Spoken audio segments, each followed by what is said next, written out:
There's a lot of statistics out these days. You can find them on Twitter. Ryan Burge is a statistician who studies churches. He made a number of notes. Mine aren't what they used to be. That's a little small. I don't think people fully grasp how much of Protestant Christianity is going to die off in the next 3 decades. 68% of Missouri Synod Lutherans have seen their 55th birthday, and 57% of Southern Baptists. There's no major denomination where a majority are under 45 years old. There's a lot that can be said about this, but one of the things I want to focus on are institutions of wisdom. Because churches, families, schools have long been institutions of wisdom transmission from one generation to the next.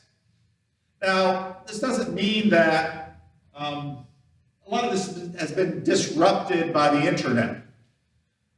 Not only the internet, all sorts of changes in society. And this doesn't mean that people don't have needs and they don't have questions. They just tend to go to YouTube and Instagram and Facebook increasingly for their answers to questions about how to live life, what its shape should be. Now, churches continue to need to figure out how to reach out, address, and to respond to these changes. Actually, Tim Keller wrote a very interesting piece that came out in the Atlantic today. But over the last few years, I've spent a lot of time on YouTube, and YouTube is kind of a place of how to live, how to change the air filter in your car, how to clean your house, how to, and even the bigger questions of how to live. Now, those of you who know YouTube know that if you put in a question, your answer, whether you're signed in or not signed in, will be different. So I tried it both ways with sort of my Google Zeitgeist test. I just put in wisdom and wondered, okay, what videos will come up? Now, in the not signed in, I have YouTube Premium, so I don't see ads. And the first one was, of course, an ad. Book by book, Bible study house, all kinds of Bible studies. Second one, too, another seemingly Christian site. Third one in both columns was a song. And then the fourth column, I don't know how this guy has managed to gain the YouTube algorithm, but he's sure doing well by being the 4th ranked video up there. Wisdom is a very big deal. Many of the channels that I talk to, many of the people that I talk to, both inside and outside the church on YouTube, it's really all about wisdom. People want to know how to live. And a lot of these old ways of learning, watching your parents, listening to your elders, learning from your religious authorities, a lot of this stuff has been disrupted in a lot of different ways. Now, even the questions we bring to the Bible are different. And a number of questions that I think probably few in the church would ask, but I hear beneath many of the questions and statements of others are out there. If Jesus is the Son of the Creator God, shouldn't he live the greatest life ever lived? And if you put it in those terms, you might ask, boy, I don't know. Crucified by the Romans at 33? Is that the greatest life ever lived? And suddenly we ask questions of, what does great mean? What does a great life look like? And right off the bat, images spring to our mind unbidden, but without too much thought, we might think, For a while, my wife was watching this Selling Sunset show on Netflix, and there are these super high-priced realtors who live in LA, and the women look like Barbie dolls, and the men, I don't quite know what their deal is, but you just watch this stuff and you think, well, is that sort of where Instagram goes untethered? It's a very strange thing to ask today. What is a great life? We certainly can say, well, my life would be better if my health was better, or if I had more money, or if my relationships worked according to the way I want them to work. Yeah, that's fairly easy. But to look at a whole picture is really difficult. So if Jesus is the Son of the Creator God, well, Shouldn't he look like a cross between Elon Musk and Fabio and, I don't know what mix? Shouldn't he be the most convincing person who ever lived?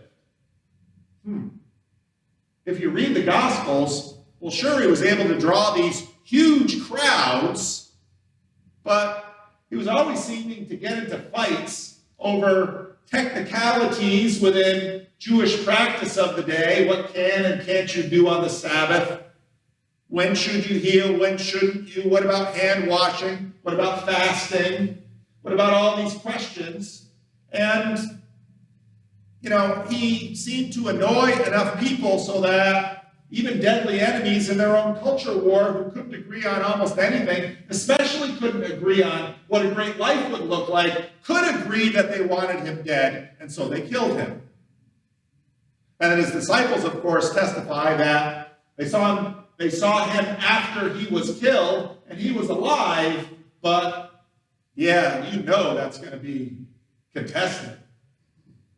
And we've been looking at the Sermon on the Mount, and he says, the kingdom of heaven is at hand. And we think, well, shouldn't that mean Janice, who has not had an easy life, doesn't get lung cancer? And shouldn't that mean that Carol's grandson, Jacob, with his little boy, shouldn't that mean that poor little boy isn't asking to be kicked out of school at the age of 5? If you're kicked out of school at the age of 5, all of the adults in his world are worried, and rightfully so.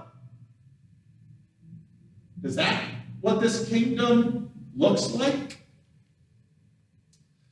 You've heard me before talk about the great puzzle. And it's here all over the place. Half Dome, this glorious, beautiful rock. Don't be on top of there in a thunderstorm, because it'll kill you. And maybe even just trying to get up on top of that rock, well, that'll kill you. It may. Oh, is that your phone, Marshall?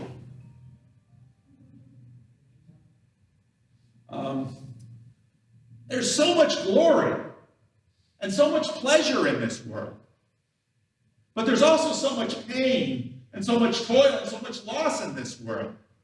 And then a lot of people today will say things like, shouldn't the Creator God have done a better job where you could climb up on top of Half Dome and maybe not slip and fall off? Well, but that's difficult because part of the glory of making it to the top is making it to the top and not dying along the way. And so we have all of these questions about the world, and people have been asking these questions for as long as we've been writing, probably longer. And we can imagine a worse world too. All of us who might look at our list of sorrows might look at it and say, yeah, add these lists to it. You think you're out of money and things aren't going well? Well, try cancer on top of that. It can always get worse. How to answer this problem is tremendously difficult, and most religions wrestle with it. Now, 2 weeks ago, we saw Jesus begin this most important sermon of his that we have at length in the Bible with these abhorrent Beatitudes. When we saw Beatitudes, all of us saw this knew what Beatitudes were, and Jesus would say strange things like, blessed are the poor in spirit. It's almost like, blessed are those people who have absolutely no resources to buoy their spirit. You're almost saying, blessed are the despondent and the depressed, for theirs is the kingdom of heaven. Well, that can't be right. Blessed are the meek. And the meek, they're the ones that when someone steps in line, they're too bashful or afraid to say, excuse me, I was in line before you. Blessed are the meek, for they will inherit the earth. But everything around us says, the meek are doormats, and they get stepped on, and they always will. Blessedness is more surprising than you think, Jesus says. The world is in some ways upside down, and Jesus is putting it back aright. And again, well, all the miracles, yeah, but, if you could heal these lepers, and if you could raise the dead, surely you could handle your adversaries, your rivals, and your enemies in a more efficient way, couldn't you, Jesus? And then last week we talked about righteousness, that sort of mysterious quality that distinguishes the corrupt cop from the good cop. And Jesus says we should hunger and thirst for it. Jesus says in the Beatitudes, blessed are those who hunger and thirst for righteousness, for they will be satisfied. And we talked last week about the fact that righteousness is a strange gift.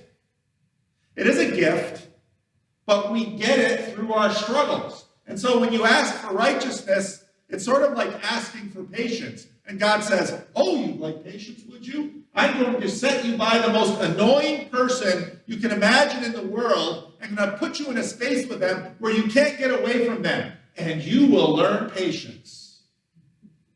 Oh, maybe I shouldn't have asked for it. Well, you shouldn't really want it. People rightly expect churches to have more and are put off when they don't. But the relationship isn't nearly as linear as we might imagine. We would hope that when we go into a church, we will find people who are just brimming and glowing with virtue. And I'll tell you, as a pastor, you get a little bit into a church and you find people who have pride, people who are fragile, people who are annoyed and annoying, and they have their little spats. And some of you say, not in our church. We never have spats in our church. Yeah. Why do you think they hire pastors? Kind of pull the sheep apart from each other. So this Sermon on the Mount is a sermon. And there's an intro, that's the Beatitudes. There's the main body. What is righteousness? What does it look like? How do we receive it? And this week we're on the conclusion. And there'll be warnings and applications and exhortations. But one of the things we begin to realize, if we're looking at the beginning, these Beatitudes, these strange Beatitudes, and we're looking at this question of righteousness, it's apocalyptic. And it almost begs a tragedy or presumes one. There's something apocalyptic about Jesus and his message. The inbreaking of God into this world is disruptive, disturbing, nourishing, and finally eternal.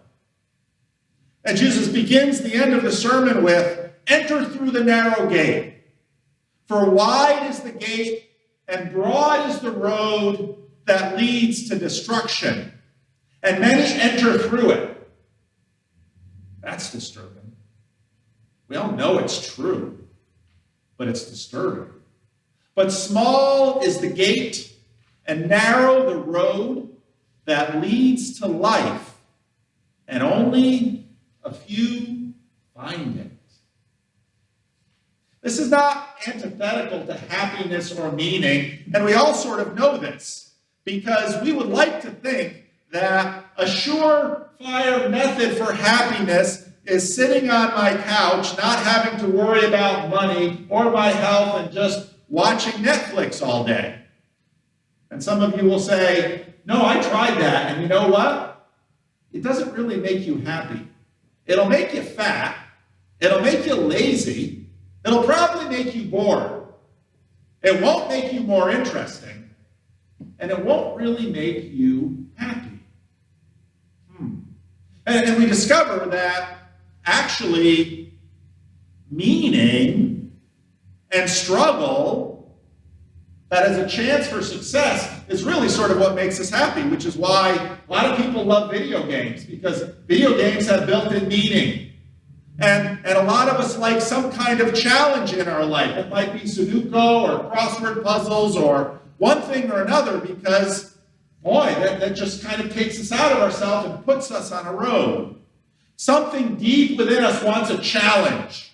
And we love every story that is worth listening to is brimming with challenge. It's an invitation to participate in this narrow road that leads to life. Our movies are full of apocalyptic challenges.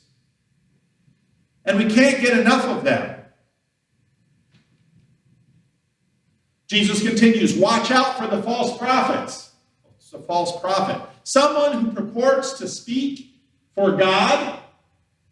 Now in our secular age, someone who purports to tell you like it is, to tell you the real deal. Watch out for false prophets. They come to you in sheep's clothing, but inwardly they are ferocious wolves. Ever hear that? Wolf in sheep's clothing? This is what it's from. Jesus says, go ahead to the self-help store. Go watch Instagram or YouTube or Facebook. You're full of false prophets. And right away it's like, wow, the answer to everything I'm looking for is right here. And then pretty quickly you realize, no, it'll bind you. I was talking to a homeless guy a couple of weeks ago, and he was in a good mood, and he seemed to want to talk about himself. And I'm a nosy pastor, so I always want people's stories, so I asked him, when's the first time you smoked crack? He said, I was 14, or took cocaine. Crack wasn't invented yet. He's in his 60s. Oh. When's the first time you drank? I was 13. Oh. His whole life has been bound up with those things. By their fruit you will recognize them. But the difficult thing is, sometimes it takes decades to see the fruit of the wolves in sheep's clothing. Do people pick grapes from thorn bushes or figs from thistles? Likewise, every good tree bears good fruit, but a bad tree bears bad fruit. A good tree cannot bear bad fruit, and a bad tree cannot bear good fruit. Every tree that does not bear good fruit is cut down and thrown into the fire. Beware of deception. It begins by looking like what you're looking for. But in the end, you become its victim. You become its food. You don't have the drug. The drug has you. The difference between a wolf and the fruit of the tree is generosity. The wolf is looking for something to eat. The fruit is giving itself to nourish you. A wolf in sheep's clothing lures you in to devour you. Righteousness produces fruit. At some point, that which does not come into alignment with what is finally true, good, and beautiful will be done away with, and it will itself become fuel for the consuming fire. Not everyone who says to me, Lord, Lord, will enter the kingdom of heaven, but only the one who does the will of my Father who is in heaven. Many will say to me on that day, Lord, Lord, did we not prophesy in your name, and in your name drive out demons, and in your name perform many miracles? That's what we look for today. Most often through technology. Well, will this resolve my problem miraculously because I've tried everything and I can't fix it? And someone says, poof, here it is. And Jesus says, don't let miracles fool you. There are a lot of miracles around. You have to look at where the miracles go, what their alignment is. Then I will tell them plainly, I never knew you. It's a relational question, isn't it? Away from me, you evildoers. There's a distrust of the prophetic, and this seems deeply ironic, because there's a distrust of the prophetic from Jesus, who clearly operated within the vocation of the prophet. And Jesus, who clearly cast out demons, and Jesus, who clearly performed many miracles. It's sort of like going to the financial planner who has been very successful in helping everyone grow and secure their money, and he says, beware of financial planners who help people grow and secure their money. And you say, well, that's why I was looking at you. And Jesus says there's a deeper alignment that is beyond the miracle, which is in the short time frame. Pursue that. Its alignment is seen in a costly obedience that is a clearer guide. And again, the cost. I was having a conversation with a person who I get a lot of requests now from people to talk. And this person, we didn't record the conversation, wasn't shared on YouTube, anything like that. But this person has lived a life looking for resolution for deep things in their life. And they found a pastor, a church, who was asking them to make some very significant, potentially dangerous changes in their life. And in that sense, that pastor is a prophet saying, this is what you have to do. And so this person contacted me and wanted to check. Should I listen to, is this a true prophet? Should I listen? And I said, I can't answer those outcome questions for you. My question for you will be, how much skin in the game does your prophet have? In other words, if you travel through this dangerous, costly road, will that person walk with you? Just listen to that song we sang this morning. It wasn't, I want Jesus to give me the lotto numbers. That wasn't it. I want Jesus to fix my husband. That wasn't it. I want Jesus to walk with me. That's the sign of the Good Shepherd. The Good Shepherd goes into the dark valley, the valley of the shadow of death, with the sheep. Therefore, everyone who hears these words of mine and puts them into practice is like a wise man who built his house on the rock. The rain came down, the streams rose, and the winds blew and beat against the house. Yet it did not fall, because it had its foundations on the rock. But everyone who hears these words of mine and does not put them into practice is like a foolish man. Remember what we're looking for? Wisdom and foolishness. Oh, they're looking for the key. Can someone unlock that one for them? Thanks, Edie. Wisdom and foolishness. We all want to know how to live. And Jesus says, if you follow me, I will teach you wisdom. I will teach you how to live. And it's like, yeah, but we watched you. You got killed. You sort of went undercover for 30 years. Makes sense culturally. You can't be a priest until you're 30 in that particular cultural religious context. Within 3 years, you managed to get yourself killed. That's an example we should follow? But everyone who hears these words of mine and does not put them into practice is like a foolish man who builds his house on sand. The rain came down, the streams rose, we all know about that this year, and the winds blew and beat against that house, and it fell with a great crash. When Jesus had finished saying these things, the crowds were amazed at his teaching, because he taught as one who had authority, not as their teachers of the law.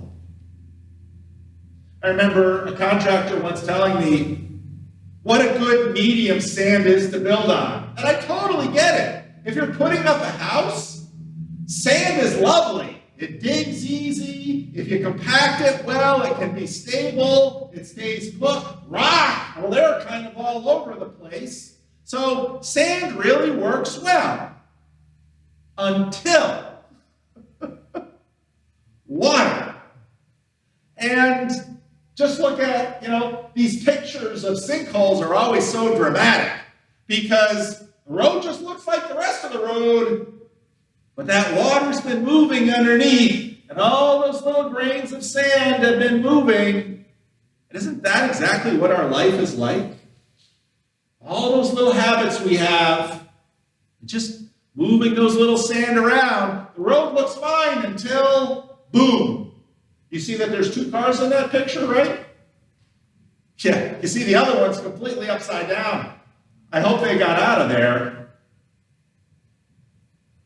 Moving water erodes sand in a way that rock is obviously more resilient towards. Oh yeah, water will move rock. Water will erode rock, but sand goes fast.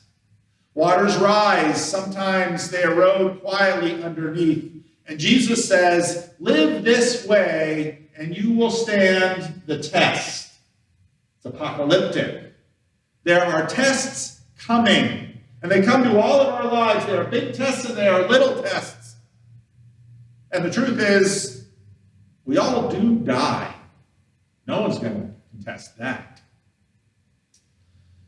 Leslie Newbigin was a missionary who left the UK, left England in the 1920s and went to India and was a missionary in India until the 1970s and 80s.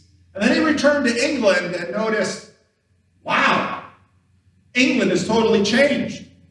When he left England between the two wars, churches were all over the place. They were full. People were praying and practicing, and things were going on as they had for hundreds of years. And within a short time of 50 years, the culture was radically different. He talked about the hermeneutic of the gospel. I have come to feel that the primary reality of which we have to take account in seeking for a Christian impact in public life is the Christian congregation. How is it possible that the gospel should be credible, that people should come to believe that the power, which was the last word in human affairs, was represented by a man hanging on a cross? That's the craziest thing anybody's ever tried to sell. I'm suggesting that the only answer, the only hermeneutic of the gospel, what's a hermeneutic? It's an interpretive key. It's the way to understand something that is true and reliable. The only hermeneutic of the gospel is a congregation of men and women who believe it and live by it. I am, of course, not denying the importance of many activities by which we seek to challenge public life with the gospel. Evangelistic campaigns, distributions of Bible and Christian literature, conferences, and even books such as this one. But I am saying that these are all secondary, and that they have a power to accomplish their purpose only as they are rooted in and lead back to a believing community. There is nothing that takes the place not only of an individual, but a group of people that actually live like Jesus says. Now, we face a lot of challenges. We are not in any way in a worse position than 2,000 years ago when Jesus is crucified and his disciples abandoned him. When one man led a group of clueless disciples distracted by their own messianic notions. We face all our own erroneous messianic notions. How is it possible that the gospel should be credible? That people should come to believe that the power which has the last word in human affairs is represented by, of all things, a man hanging on the cross?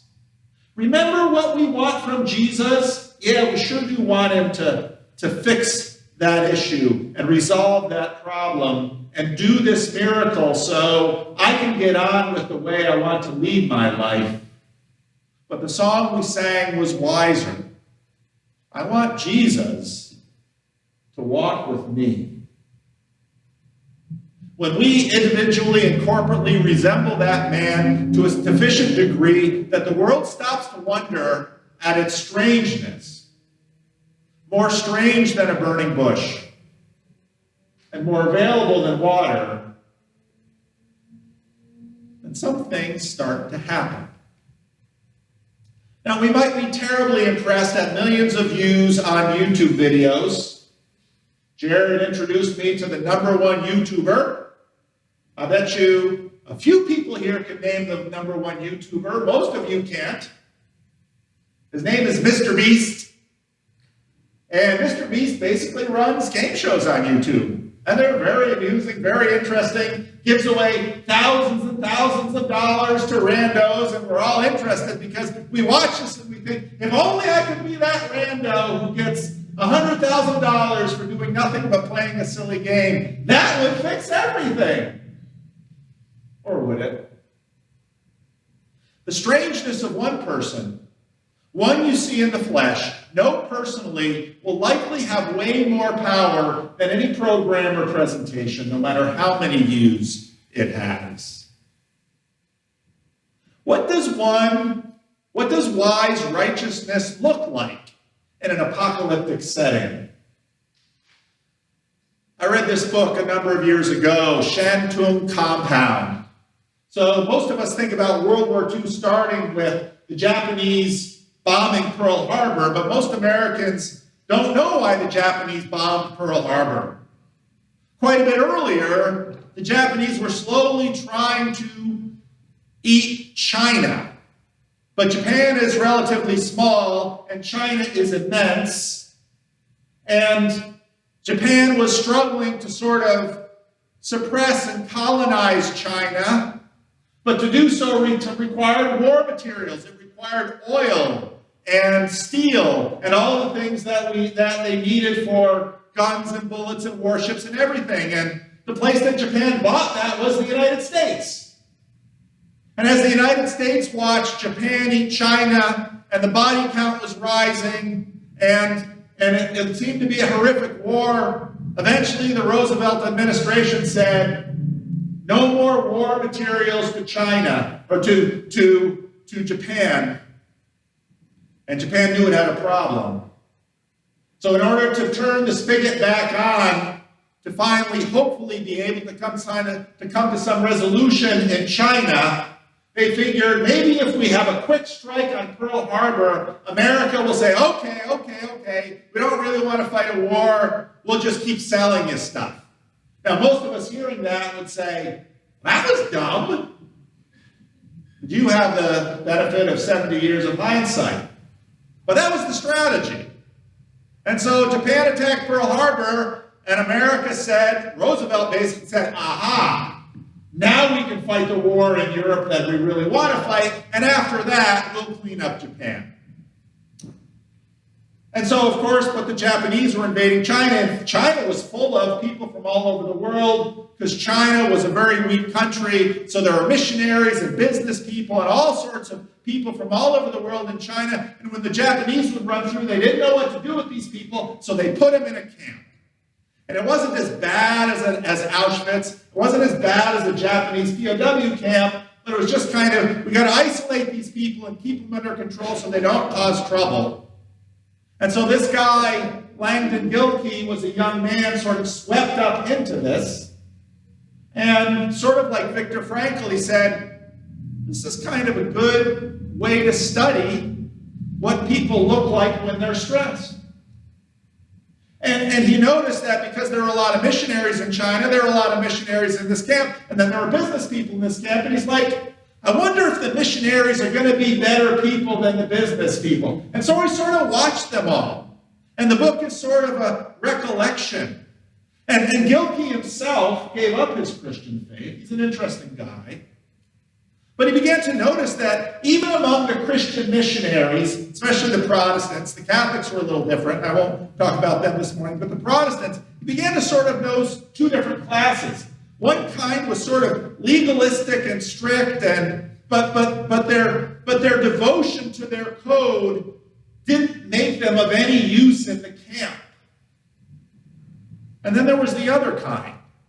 These people were able to meet corporately, cooperatively, and warmly with others, even with those who had no relation to Christianity at all.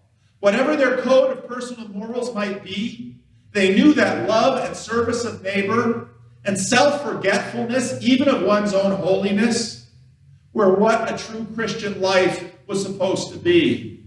Unlike the pious legalist, they attempted to apply no homemade plumb line to their neighbors' lives, but sought only to help them whenever their help was really needed. About a year before the end of the war, it began to dawn on the parents that something explosive was going on among the teenagers. As always, rumors filled the air, and there were investigations by the discipline committee uncovered a lush situation. in the unused basement of one of the buildings and in a small dugout, air raid shelter, in another part of the compound, youngsters were gathering regularly for what could only be termed as, in the room of Mrs. Johnson, the poor Eurasian woman with 3 children, they were meeting early in the evening for intercourse on the small room's 3 beds, while Mrs. Johnson kept watch at the door. Her own children, aged 11 to 14, apparently taking leading roles in the affair. When the parents had said irritably, "Run along outside and find something to do," the children had done exactly that. The ages of those involved staggered the worldly camp the most. When the facts were brought to light, parents who had taken no interest in what their children were doing, so long as they were out of the room, were horrified and furious and looking for someone to blame besides themselves. The parents held a mass meeting to deal with this crisis. Many an irate parents declared that they must be remiss in some way. It's someone else's fault what's happening here. And they should jolly well do something about it in pronto. Are the Japanese going to do anything about this? No. Who's the they they're pointing to? But it was interesting that not one parent came up with any concrete suggestions, and certainly no one volunteered to do anything constructive himself. The meeting ended on a note of unmitigated gloom. Short of an unworkable sundown curfew, what could anybody really do? To no one's real surprise, the crisis was finally dealt with by the missionary teachers, none of whom had children that age. They met together and devised a program of evening entertainment. That's it, just entertainment. Dancing, square dancing, games, science study, language lessons, and so on ad infinitum. To the anxious parents, none of this sounded nearly exciting enough to draw the minds of the children away from their newfound diversions. As a result, there was initially a great deal of criticism for those who were for the missionary effort. Typical, isn't it? Too little, too late. Fortunately, the teachers knew young people better than their parents, and so they kept persistently at it, organizing a game night and assigning evenings amongst themselves Monday through Friday for supervision. Remember, these are not the parents of the children. There were chess and checkers tournaments, craft shows, dart contests, one-act plays, and homemade puppet shows. Everything that ingenuity could devise in a camp that was really stressed for any kind of resource. 5 or 6 good souls kept the operation going, spending 2 long evenings each week supervising kids that were not their own. The program worked, and from then on, despite regular and careful investigation, no more signs of our former troubles were discovered. As many parents, looking up in sad and worried anger from their bridge games, agreed, it was about time they did something. The man who was more than anyone else, the man who more than anyone brought about the solution of the teenage problem was Eric Ridley. He changes names in this book. This is Eric Liddell, of whom the movie Chariots of Fire was made. It was rare indeed when a person has the good fortune to meet a saint, but he came as close to it as anyone I've ever known. Often in an evening of that last year, I, headed for some pleasant rendezvous with my girlfriend, would pass the game room and peer in to see what the missionaries were cooking up for the teenagers. As often as not, Eric Ridley would be bent over a chessboard or a model boat, or directing some sort of square dance, absorbed, warm, and interested, pouring all of himself into this effort to capture the minds and imaginations of those pent-up youths. If anyone could have done it, he could. A track man, he had won the 440 in the Olympics for England in the 1920s, and then had come to China as a missionary.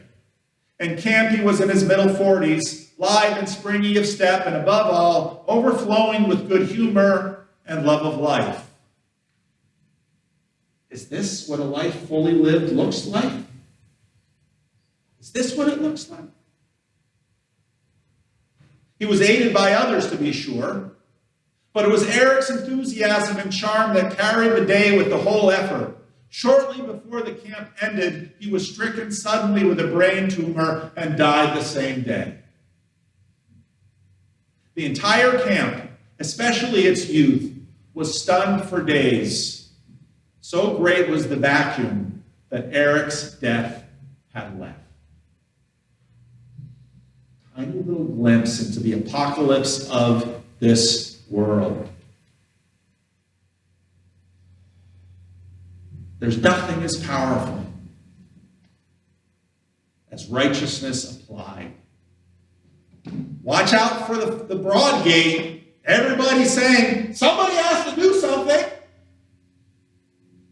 Take the narrow gate. It can't be terribly saintly, leading a bunch of kids in crafts and square dancing. What does this look like? Where could he have learned this? On the night that Jesus was betrayed by one of his friends, he took bread and he broke it. And he said, "This is my body, broken for you." That little moment leads to this moment where we're still doing it. And we still look at the bread and wonder, didn't Reggie just buy this at Bel Air? Yeah, he did.